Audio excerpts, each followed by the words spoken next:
So hello scholars, हम ICSE board class 9 chapter 28 complete करना हमने स्टार्ट किया था। इसकी एक्सरसाइज 28 कंप्लीट करना हमने स्टार्ट किया था, जिसका प्रीवियस वीडियो में क्वेश्चन 1 और क्वेश्चन 2 हम कंप्लीट कर चुके हैं। प्लेलिस्ट बनी हुई है इस चैप्टर की, उस प्लेलिस्ट की डिस्क्रिप्शन में लिंक दे दूंगा, वहां से जाकर के आप सारी वीडियोज एक साथ चेकआउट कर सकते हैं।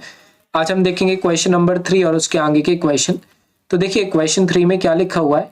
The distance between the point 3,1 and 0,x is 5, find x। तो देखिए बेसिकली हमें क्या करना है, कंप्लीट चैप्टर में हमें सिर्फ एक फॉर्मूला का यूज करना है, that is distance formula basically. तो क्वेश्चन 3 को हम यहाँ सॉल्व करेंगे। सबसे पहले हम समझेंगे इस क्वेश्चन का मतलब क्या है, उसके बाद बहुत इजीली आप समझ जाएंगे कि इसमें हमें करना क्या है। सबसे पहले हमें क्वेश्चन में दिया हुआ है कि एक ये पॉइंट दिया हुआ है और एक ये पॉइंट दिया है, और इन दोनों पॉइंट के बीच का डिस्टेंस दे दिया है जो कि है 5 यूनिट। ओके, सो हमें इसकी हेल्प से x की वैल्यू निकालनी है। तो चलिए हम इसको कंसीडर करते हैं एक सिचुएशन से कि मैंने मान लिया कि एक a पॉइंट है जिसके कोऑर्डिनेट है 3, 1, क्लियर।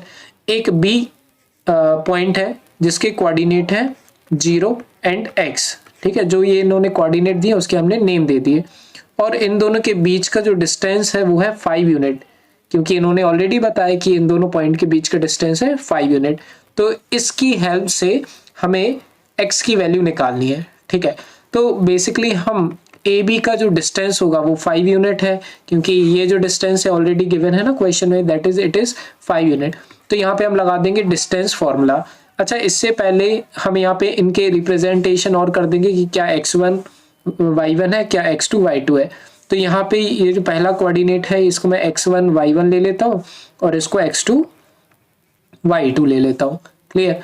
अब हम क्या करते हैं, डिस्टेंस फॉर्मूला हमने पढ़ा है, क्या होता है x2 माइनस x1 का whole square plus y2 minus y1 का होल स्क्वायर। अच्छा, ए बी के बीच का डिस्टेंस ऑलरेडी हमें पता है, इन दोनों पॉइंट के बीच का डिस्टेंस ये हम अपनी मर्जी से लिए हुए हैं, दो पॉइंट के name A and B, clear. तो उससे ज्यादा कंफ्यूज नहीं होना आप। अब ये 5 यूनिट है ए बी के बीच का डिस्टेंस। x2 की वैल्यू हम ऑलरेडी ऊपर रिप्रेजेंट कर चुके हैं, जो कि हमने ली है 0। तो x2 की वैल्यू 0 माइनस x1 की वैल्यू है 3 हमारी, जो कि यहाँ लिखी हुई है, देखिए, क्लियर। अब इसके बाद plus y2 minus y1, y2 की वैल्यू है x, तो हम यहाँ पे y2 की जगह लिख देंगे x माइनस y1 की वैल्यू है 1, उसका भी स्क्वायर, क्लियर। अब यहाँ से हमें इसको सॉल्व करते हुए x की वैल्यू निकालनी है, बहुत इजीली आ जाएगी इसकी वैल्यू। तो एक पॉइंट आप ध्यान रखेंगे कि अगर यहाँ पे जैसे अंडर रूट हमें हटाना है तो हम क्या कर देते हैं, स्क्वायर कर देते हैं दोनों साइड, क्लियर। अगर आप लिखना चाहते हैं तो इसको हम ऐसे लिखेंगे, squaring both side, clear, both sides. जब हम दोनों साइड स्क्वायर करेंगे तो 5 का स्क्वायर हो जाएगा यहाँ पे, और यहाँ पे जो अंडर रूट के अंदर जो पूरी वैल्यू लिखी है इसका भी स्क्वायर हो जाएगा, क्लियर। तो जैसे 0 minus 3 whole square plus x minus 1 whole square इन इस कंप्लीट वैल्यू का स्क्वायर, क्लियर। अब 5 का स्क्वायर होता है बच्चों 25, हम पता है। अंडर रूट का अगर हम स्क्वायर करते हैं तो अंडर रूट बच्चों हट जाता है, क्लियर। अंडर रूट का अगर हम स्क्वायर कर दें तो अंडर रूट हमारा हट जाता है, क्लियर। तो इस हिसाब से यहाँ से अंडर रूट मेरा कैंसिल हो जाएगा स्क्वायर की वजह से। इसके बाद 0 माइनस 3 हमारा क्या होता है, -3, तो -3 का होल स्क्वायर बचेगा यहाँ पे अकेला, और यहाँ पे x माइनस 1 का होल स्क्वायर बचेगा, क्लियर। अब हम आगे बढ़ते हैं। 25 का 25 लिखा, -3 का स्क्वायर करेंगे तो +9 आएगा, क्योंकि 3 3 9। यहाँ पे कई बार बच्चे मिस्टेक करते हैं, यहाँ पे x स्क्वायर माइनस 1 स्क्वायर कर देते हैं, लेकिन हमें वो नहीं करना है। ऐसे केस में हमें a माइनस बी का होल स्क्वायर आइडेंटिटी यूज करनी है। तो यहाँ पे a है हमारा x और b है हमारा 1, a माइनस बी का होल स्क्वायर लगाएंगे तो a square minus 2ab plus B square, that is 1 का स्क्वायर। तो ये कंप्लीट वैल्यू में हमने a माइनस बी का होल स्क्वायर लगा दिया। अब 25 एज इट इज, ये +9 है, अभी रुक जाते हैं एक मिनट। 9 मैंने एज इट इज लिखा, plus x square as it is लिखा। इसको सॉल्व करेंगे तो 2 1 जा 2 और x से मल्टीप्लाई होगा तो मतलब 2x ही आएगा, और 1 का स्क्वायर 1 ही होता है। 9 + 1 क्या हो जाएगा हमारा, 10 हो जाएगा, तो मैं 10 लिख देता हूँ। 25 = 9 + 1 हमारा 10 हो गया, plus x square minus 2x, clear. आगे बढ़ते हैं। इसके बाद अब हम कैसे इसको सॉल्व कर सकते हैं, ये +10 है, इधर जाएगा तो -10 हो जाएगा तो वो भी हमें लिखना है। 25 minus 10 equals to x² minus 2x। Clear. 25 में से 10 माइनस करेंगे तो आ जाएगा मेरा 15 equals to x² minus 2x। Clear. अब हम क्या करेंगे कि ये 15 प्लस में इधर आएगा तो माइनस में आ जाएगा, फिर इसको अब हम क्या लिख देंगे ultimately x² minus 2x minus 15 equals to 0। अब बच्चों ये बन गई हमारी क्वाड्रेटिक इक्वेशन। और क्वाड्रेटिक इक्वेशन हम ऑलरेडी फैक्टराइजेशन में सीखा है कि इसको हम सॉल्व कैसे करते हैं। Middle term split up method से सॉल्व करेंगे इसके हम, और हमारे इसके रूट्स आएंगे या फिर इसके सॉल्यूशंस आएंगे। इसको सॉल्व करने के लिए सबसे पहले हम क्या करेंगे कि ये जो 15 है इसके हम प्राइम फैक्टराइज करेंगे। तो हम 15 का कहीं साइड में कर लेते हैं। 3 5 जा 15, 5 बन जा 5। अब ये दो हमारे जो फैक्टर्स आए हैं 3 और 5, इनकी हेल्प से हमें ये मिडिल टर्म लेकर के आना है, मतलब -2 लेकर के आना है। तो हम जानते हैं कि अगर मैं 3 माइनस 5 कर दूं तो मेरा आ जाता है -2। क्लियर। तो बेसिकली ये middle term split up method है। आई होप आपको बहुत अच्छे से क्लियर होगी है, क्योंकि ये हमने ऑलरेडी 8th क्लास में पढ़ चुकी है। तो ये मिडिल टर्म जो हमारा है इसको मैंने स्प्लिट कर देना है, और मैंने स्प्लिट ऐसे किया है कि -2 को हम क्या लिख सकते हैं, 3 माइनस 5 लिख सकते हैं। क्लियर। तो अब हम इसको स्टार्ट करते हैं। देखो मैंने -2 को 2 पार्ट में डिवाइड कर दिया, जो कि है पहला मेरा +3x माइनस 5x। क्लियर। क्योंकि इन दोनों को सॉल्व करेंगे तो -2x ही हमारा आएगा। क्लियर। आगे बढ़ते हैं। ये -15 एज इट इज लिख देते हैं आगे का। क्लियर। बेसिकली एरोज हमें नहीं बनाने रहते, मैंने हटा दिया। अब हम क्या करेंगे, दोनों में से कॉमन निकालेंगे। ये एक पेयर हो गया मेरा, और 2 पेयर मैंने अंडरलाइन किया है। इन दोनों पेयर में से हम कॉमन निकालेंगे। क्या कॉमन आ सकता है, तो दोनों में हम देख रहे हैं कि अगर मैं पहले पेयर के बारे में बात करूं तो इसमें x कॉमन है, तो मैंने x बाहर निकाला तो एक x बच जाएगा +3। क्लियर। सेकंड पेयर में अगर मैं देखूं तो -5 कॉमन निकलेगा, तो मैं -5 कॉमन निकालूंगा तो x बचेगा, और माइनस तो बाहर निकल गया तो प्लस बचेगा, और 5 3 होता है 15 इक्वल्स टू 0। इस हिसाब से हमारी 2 वैल्यूज आएंगी। x की जो मेरे फैक्टर्स बनेंगे वो एक बनेगा x माइनस 5 और एक बनेगा x प्लस 3 इक्वल्स टू 0। अब इस हिसाब से हमारी x की 2 वैल्यूज आएंगी। एक आएगी x की वैल्यू 5 और आ जाएगी मेरी एक वैल्यू x इक्वल्स टू -3। तो स्टूडेंट्स ये x की वैल्यू हमारी 2 वैल्यूज आई हैं, और यही दोनों हमारे आंसर होंगे x के जो हमें फाइंड करनी थी value. This is our answer. So answer हम लिख देंगे x की वैल्यू जो कि आई है हमारी 5 एंड -3। क्लियर। तो बस इस हिसाब से हमारा होता है बच्चों क्वेश्चन नंबर 3 कंप्लीट। अब हम देखते हैं क्वेश्चन नंबर 4। ओके। तो क्वेश्चन नंबर 4 को सबसे पहले हम पढ़ते हैं। बहुत ही इजी, मींस बेसिकली अगर आपके कंसेप्ट क्लियर है तो बहुत इजीली ये क्वेश्चंस हम पे बन जाएंगे। लेकिन आपके अगर बेसिक्स क्लियर नहीं है तो मैथ्स का ऐसा कोई क्वेश्चन नहीं है जो आपको इजी ना लगे, मींस टफ ही लगेंगे वो क्वेश्चन अगर आपके कंसेप्ट क्लियर नहीं होंगे तो। अब देखिए क्वेश्चन 4 में लिखा है find the coordinate of point on the x axis which are at a distance of 17 unit from the point 11 and -8। तो देखो बेसिकली ये कह रहे हैं कि हमें x एक्सिस पर एक पॉइंट है। देखो इसको अगर हम डायग्रामेटिकली रिप्रेजेंट करें क्वेश्चन को, तो हमारा जो कार्टेशियन प्लेन होता है वो कुछ इस तरीके से होता है, मींस जब हम ग्राफ बनाते हैं तो कुछ इस तरीके से होता है। अब इन्होंने बोला एक जो पॉइंट है वो x एक्सिस पर है। ठीक है, एक पॉइंट है x एक्सिस पर, तो मैं कोई पॉइंट कंसीडर कर लेता हूं। मैंने यहाँ पे एक पॉइंट कंसीडर किया जो कि x एक्सिस पर है, और अगर ये पॉइंट x एक्सिस पर है तो इसके कोऑर्डिनेट लगभग ऐसे होंगे x, 0, क्योंकि x एक्सिस पर y का कोऑर्डिनेट हमारा 0 होता है। और जो दूसरा पॉइंट है वो है हमारा क्या, 11, -8। तो मैं कंसीडर कर लेता हूँ कि वो 11, बस सपोज के लिए मैं बता रहा हूँ आपके लिए, क्योंकि y एक्सिस अच्छा माइनस में है तो ये इसका पॉइंट ऑब्वियसली नीचे होगा, तो मैं नीचे कंसीडर कर लेता हूँ कि सेकंड जो पॉइंट है वो है 11, -8। ठीक है, ये मैं आपको डायग्रामेटिकली बता रहा हूँ। अब इनने बोला इन दोनों पॉइंट के बीच का जो डिस्टेंस है वो है हमारा 17 यूनिट्स। क्लियर, 17 यूनिट इनके बीच का हमारा डिस्टेंस है। तो ये जो डिस्टेंस होगा ये होगा 17 यूनिट। क्लियर। तो अब हमें क्या मिल चुका है, हमें 2 पॉइंट मिल चुके हैं, हमें उन दोनों पॉइंट के बीच का डिस्टेंस मिल चुका है। अब बस हमें अप्लाई कर देना है डिस्टेंस फॉर्मूला। कंसीडर कर लेते हैं ये पॉइंट ए है और ये पॉइंट बी है।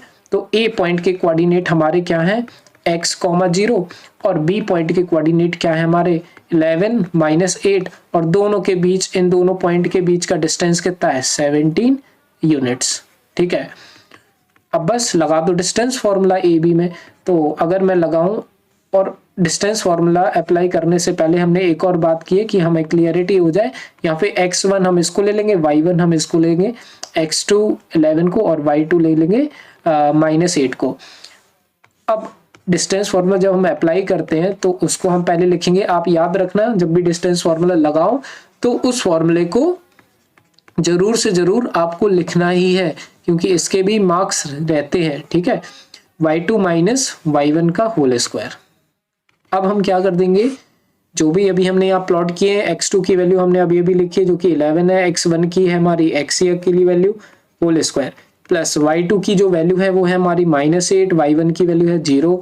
अच्छा, इन दोनों ए बी का जो डिस्टेंस है, दोनों पॉइंट के बीच का जो डिस्टेंस है वो है हमारा 17 यूनिट। क्लियर। अभी अभी हमने देखा था कि अगर अंडर रूट आ जाए तो हम क्या करते हैं, स्क्वायरिंग बोथ साइड। ठीक है, तो हम क्या कर देंगे, स्क्वायर कर देंगे बोथ साइड। अब मैं लिख नहीं रहा हूं, मैं डायरेक्ट आपको बता रहा हूं कि यहाँ का 17 का स्क्वायर हो जाएगा और यहाँ का स्क्वायर करेंगे तो अंडर रूट हट जाएगा। तो मैं वैसे अलग से नहीं लिख रहा हूँ और डायरेक्ट मैंने ये लिख दिया। अब -8 -0 क्या हो जाएगा, -80 होगा। क्लियर। अब हम क्या करेंगे, 17 का स्क्वायर क्या होता है 289, तो हमने लिख दिया। अब ये जो हमारा है 11 - x का होल स्क्वायर यहाँ पे लगाएंगे, a - b का होल स्क्वायर। तो a है हमारा 11 और b है हमारा x। a स्क्वायर -2, a है हमारा 11, b है हमारा x, a square -2ab plus b square और b है हमारा x का स्क्वायर। और ये जो हमारा बचा हुआ था, तो इधर पे मैं स्क्वायर लगाना भूल गया था, -8 का स्क्वायर करेंगे तो आ जाएगा हमारा 64। क्लियर। 289 एज इट इज, 11 का स्क्वायर 121 होता है, -2 11 जा 22 इंटू एक्स, और एक्स स्क्वायर का एक्स स्क्वायर लिखेंगे और 64 का 64 लिख देंगे। इन दोनों को करेंगे हम ऐड, तो 1 कहीं साइड में करते हैं। 121 और 64 को अगर मैं ऐड करूं तो क्या आ जाएगा, 4 + 1 5, 6 + 2 8 और 2 का 2 285। तो 289 इस साइड लिखा, इन दोनों को ऐड करके हमारा आया 285, तो 285 मैंने इस साइड लिखा, -22x प्लस एक्स स्क्वायर। अब 285 प्लस में इस साइड आएगा तो माइनस में हो जाएगा, तो 289 - 285 इक्वल्स टू, इस एक्स स्क्वायर को मैं पहले लिख देता हूँ -22x। क्लियर, थोड़ा अरेंज कर दिया। 289 में से 285 माइनस करेंगे, क्या आएगा जल्दी बताओ मुझे, 4 आएगा। क्लियर। इसके बाद अब हम क्या करेंगे, देखिए ध्यान से, यहाँ पे बच्चों हमने एक मिस्टेक की है कि ये जो हमने ऐड किया था यहाँ पे, ये 285 नहीं आएगा, क्योंकि ये आएगा सिर्फ क्या हमारा 185। मैं 285 लिख दिया, सॉरी फॉर दैट। तो मैं यहाँ पे 2 हटा करके 285 की जगह जहां जहां 285 लिखा था हमने ऐड करने पर, वहां पे आएगा 185। ओके, तो मैंने ये लिख दिया 185। क्लियर हुआ, जहां पे 285 हमने ऐड गलत किया था, अब हमने सही कर दिया उसके लिए। तो 289 में से 185 माइनस करके देखते हैं क्या आता है। 289 185 माइनस करना है, 9 में से 5 जाएगा तो 4 बचेगा, 8 में से 8 जाएगा 0, 2 में से 1 जाएगा तो 1, तो आ रहा है हमारा 104। क्लियर। तो इस साइड मैंने लिख दिया 104 equals to x square -22x। अब ये 104 प्लस में है, उस साइड जाएगा तो माइनस में होगा, तो मेरा क्या बचेगा -104। अगेन अगर हम देखें तो हमारा ये बन चुकी है quadratic equation. Middle term split up से सॉल्व करेंगे। सॉल्व करने के लिए हमें इस नंबर का प्राइम फैक्टराइजेशन करना पड़ेगा, तो चलो 104 का करते हैं प्राइम फैक्टराइजेशन। जब करेंगे 2 से जाएगा, 2 5 जा 10, 2 2 जा 4, 2 से फिर से करेंगे, 2 2 जा 4, 2 6 जा 12, फिर से 2 से करेंगे, 2 1 जा 2, 2 3 जा 6, इसके बाद 13 प्राइम नंबर है, 13 1 जा 13। अब इन सारे नंबर को यूज करके हमें क्या लेकर के आना है बच्चों, मिडिल टर्म स्प्लिट अप कर रहे हैं तो 22 लेकर के आना, वो भी माइनस में। तो सोचो कैसे, 2 2 जा 4, 4 2 जा 8, तो मेरा अगर इन तीनों को इनटू करते हैं तो 8 आ रहा है। और अगर मैं 13 प्लस कर दूं तो चलो चेक करो क्या आता है, 13 + 8, 13 के बाद 14, ओके आ रहा है 22। है ना। सो 1 मिनट देखते हैं। देखिए इन दोनों को ऐड करने पर तो हमारा नहीं आ रहा है 21 आ रहा है हमें, लेकिन चाहिए 22। तो अभी हमें दूसरा कुछ देखना पड़ेगा इनको यूज करके ताकि हम 22 ला पाए। तो एक और आइडिया है, 13 को 2 से मल्टीप्लाई करेंगे तो आ जाएगा हमारा 26, 2 से 2 मल्टीप्लाई करेंगे तो आ जाएगा 4, और 26 में से 4 माइनस करेंगे तो हमारा आ जाएगा 22। क्लियर। लेकिन हमें चाहिए है 22 माइनस में, 22 हमें किस में चाहिए है, माइनस में। यहाँ पे आ रहा है प्लस में, तो इसमें हम थोड़ा सा मॉडिफिकेशन कर देंगे कि 26 हम माइनस में लिख देंगे और 4 जो है वो प्लस में लिख देंगे। तो माइनस बड़ा साइन है तो इसकी वजह से ये -22 आएगा। तो मैं -22 को क्या लिख सकता हूँ, ये लिख सकता हूँ। क्लियर। तो बस अब बहुत इजीली हमारा सॉल्व होगा क्वेश्चन। देखिए x² एज इट इज, इस -22 को स्प्लिट कर दिया हमने, जो कि मैंने लिखा -26x plus 4x -104 equals to 0। Clear. ये सब हमारा इस साइड रफ वर्क चल रहा है। अब हम क्या करेंगे बच्चों, देखो इनके पेयर्स बना लेंगे। पहला पेयर हमारा जो बनेगा वो ये रहेगा और सेकंड पेयर हमारा ये हो जाएगा। ये तो आई होप आपको बहुत इजीली आता होगा। इन दोनों में से पहले पेयर में से x कॉमन निकल रहा है तो x² है, एक x बचेगा और ये 26 बचेगा। इन द सेम मैनर जो सेकंड वाला है उसमें 4 कॉमन निकलेगा और उसको भी हम क्या लिख सकते हैं कि 26 आएगा यहाँ पे। ठीक है। तो ये हमारे कॉमन निकल आए। इसके बाद हम क्या करेंगे, x + 4 एक वैल्यू हमारी ये आ जाएगी और x - 26 सेकेंड वैल्यू हमारी ये आ जाएगी इक्वल्स टू 0। इस हिसाब से अगर हम x की वैल्यू देखें तो हमारी आ रही है एक -4 और एक आ जाएगी हमारी +26। क्लियर। आपको पता होगा कि जो भी वैल्यू रहती है उसको मीन्स अपोजिट साइन करके हमें लिखने रहते हैं, वही हमारी x की वैल्यू हो जाती है। तो हमारी x की वैल्यू ये 2 आई और यही हमारा आंसर है। This is the answer of question number 4। तो आई होप आपको क्लियर हुआ होगा। इसके बाद देखिए क्वेश्चन 5 और उसके आगे क्वेश्चन नेक्स्ट वीडियो में प्लेलिस्ट बनी हुई है। मैं आपसे पहले ही बता चुका हूँ, डिस्क्रिप्शन में जाएंगे, उस लिंक पर क्लिक करेंगे, आपको सारी वीडियोस एक साथ दिख जाएंगी। पार्ट वाइज वीडियो डली हुई है, कोई दिक्कत नहीं जाएगी आपके लिए। पसंद आई वीडियो प्लीज लाइक करिए, सब्सक्राइब करिए, चैनल को सपोर्ट करते रहिए। कोई भी डाउट रहे कमेंट सेक्शन में पूछिए, आपका हर डाउट क्लियर होगा, हर सब्जेक्ट में किसी भी क्लास में हो आप। क्लियर। तो बच्चों मिलते हैं बस नेक्स्ट वीडियो में। Thank you.